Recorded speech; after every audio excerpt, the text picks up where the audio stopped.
Welcome to Uncovered Biblical History and Traditions, the channel dedicated to lost stories of the biblical past. Discover stories of pre-Christian historical roots, biblical legends, lost church history and forgotten historical characters of faith. It is very helpful if you hit the like, subscribe and share. Help build my channel and let's take a look together into these uncovered forgotten tales.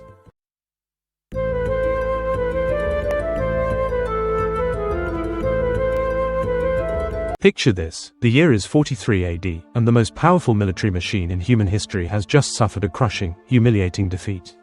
Roman legions, the same forces that had conquered Egypt, Gaul, and half the known world, are retreating in complete disarray. Their enemies, a group of warriors the Romans had dismissed as painted barbarians, living on a remote island at the edge of civilization. But here's the shocking truth that historians have buried for nearly 2,000 years: this wasn't just another territorial conquest. This was Rome's first holy war, a systematic campaign to exterminate Christianity at its very source. Welcome to the untold story of the 9-year war that shook the Roman Empire to its core, featuring the world's first Christian army, legendary warriors whose names struck fear into Roman hearts, and a secret that could rewrite everything we thought we knew about early Christianity. The story begins in the marble halls of Imperial Rome, where Emperor Claudius has just signed what amounts to a death warrant for an entire faith. The official records, buried in Roman archives that modern historians seem determined to ignore, reveal the true purpose of the British invasion: crush Christianity before it can spread beyond its island sanctuary. To execute this religious extermination, Claudius selects his most lethal weapon, Aulus Plautius, known throughout the empire as the Scipio of his day.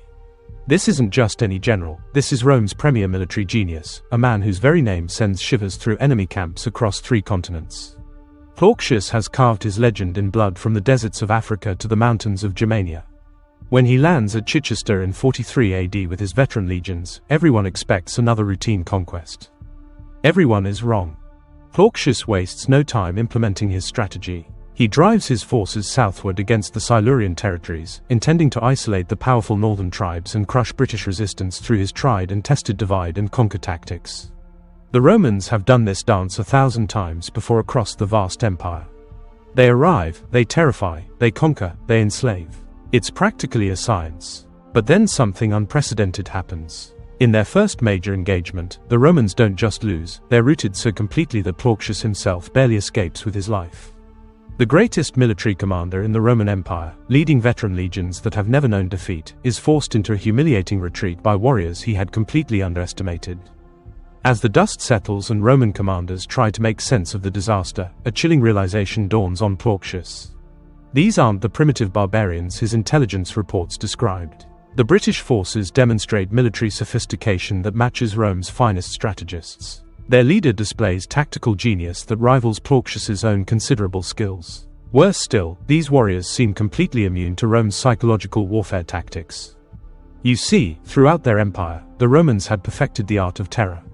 They would arrive with overwhelming force, commit strategic atrocities, destroy sacred sites, and watch as local populations crumbled in fear. It worked every single time, until now. Leading this impossible resistance are 2 royal brothers whose names would soon become legendary across both Britain and Rome. Guiderius, the elder brother and king of the Silures, commands the initial British forces with a combination of royal authority and military brilliance that catches the Romans completely off guard. His younger brother Arviragus, Prince of Cornwall, serves as his lieutenant, but both men share something that makes them uniquely dangerous to Roman ambitions. They're Christians. This isn't just about territorial defense anymore. When Roman forces systematically destroy British sacred sites, a tactic that had broken enemy morale across the empire, something extraordinary happens. Instead of cowering in fear, the British fighters become more determined, more ferocious, more willing to die. Roman historians like Tacitus, writing from the enemy's perspective, describe British warriors advancing in irresistible waves over the bodies of their fallen comrades, their battle cries drowning out the clash of sword and shield. For the first time in Roman history, their veterans encounter an enemy that becomes stronger under persecution. The more altars the Romans destroy, the more fiercely the British resist. It's psychological warfare in reverse, and Rome's greatest generals are completely unprepared for opponents motivated by religious conviction rather than mere tribal loyalty. When Guiderius falls in the second major battle, becoming the first British king to die for the Christian faith, his death transforms the conflict entirely. Arviragus inherits both the crown and command, but the expanding war demands something unprecedented in British history.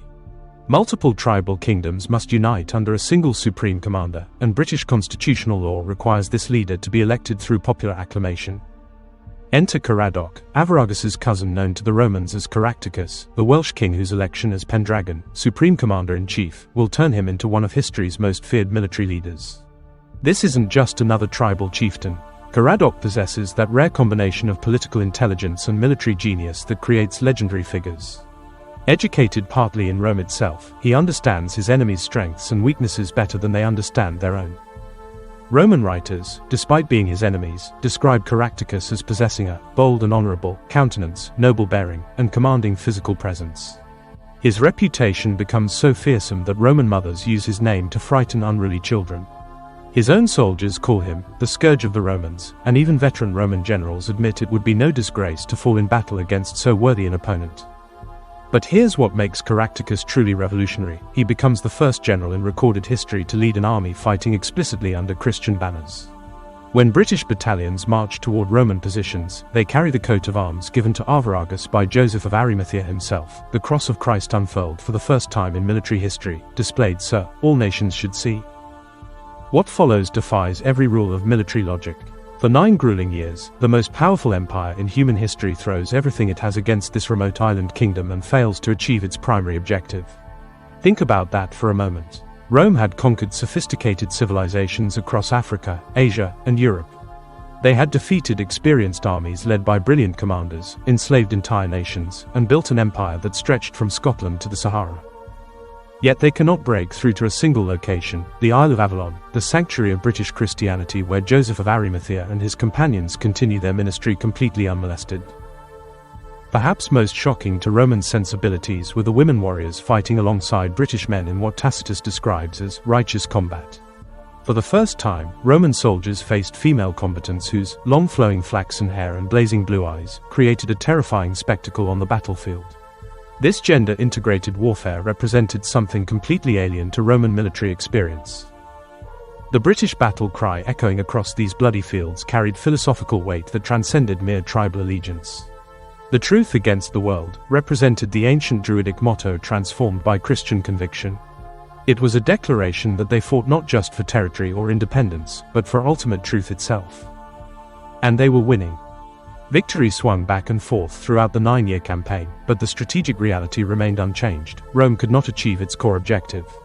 Despite destroying every altar in their path, despite committing their finest commanders and veteran legions, despite sustaining casualties that would have ended any other campaign, they could not penetrate to the Christian sanctuary they had come to destroy. This wasn't merely defensive warfare. British forces under Caractacus and Arviragus conducted offensive operations that carried the fight to Roman positions across multiple theaters. They demonstrated tactical sophistication that forced Roman adaptation and innovation. They maintained unified command across tribal boundaries through democratic election processes that continued functioning even during active warfare. Most remarkably, they achieved the core defensive goal, preserving the Christian community at Avalon that Rome had specifically targeted for elimination. Here's where the story takes a truly extraordinary turn. Modern historians have almost universally ignored or downplayed these events, presenting the Roman invasion as a routine imperial expansion against primitive opposition. They mention neither Claudius's edict targeting Christianity nor the religious dimensions of the conflict. They describe British resistance as the actions of wild sheep, easily scattered by Roman organization. This systematic historical revisionism becomes even more puzzling when we consider that Roman sources from the period, Tacitus, Martial, Juvenal, provide extensive documentation of British military effectiveness. These enemy witnesses write with ungrudging admiration of British courage, tactical skill, and unbreakable spirit. Yet their testimony has been buried beneath centuries of imperial Roman propaganda. Why would historians ignore such dramatic and well-documented events? Perhaps because acknowledging them would require rewriting fundamental assumptions about early Christianity, Roman military dominance, and the actual power dynamics of the 1st century AD. The implications of this buried history extend far beyond academic curiosity. If accurate, these events represent the first successful Christian military resistance to systematic persecution. They establish precedent for armed defense of religious freedom centuries before such concepts entered mainstream political thought. They demonstrate that Christianity, from its earliest days, possessed the moral and intellectual framework necessary to organize effective resistance against imperial oppression. Perhaps most significantly, the successful defense of Avalon preserved early Christian traditions and teachings that might otherwise have been lost to Roman suppression.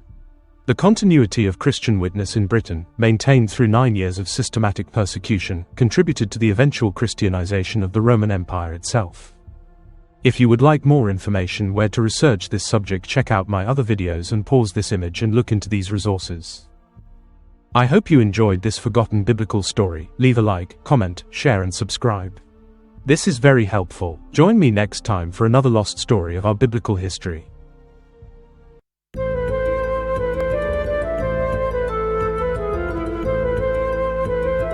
Thanks for watching. If you enjoyed this video, don't forget to like, comment, share and subscribe for more great content.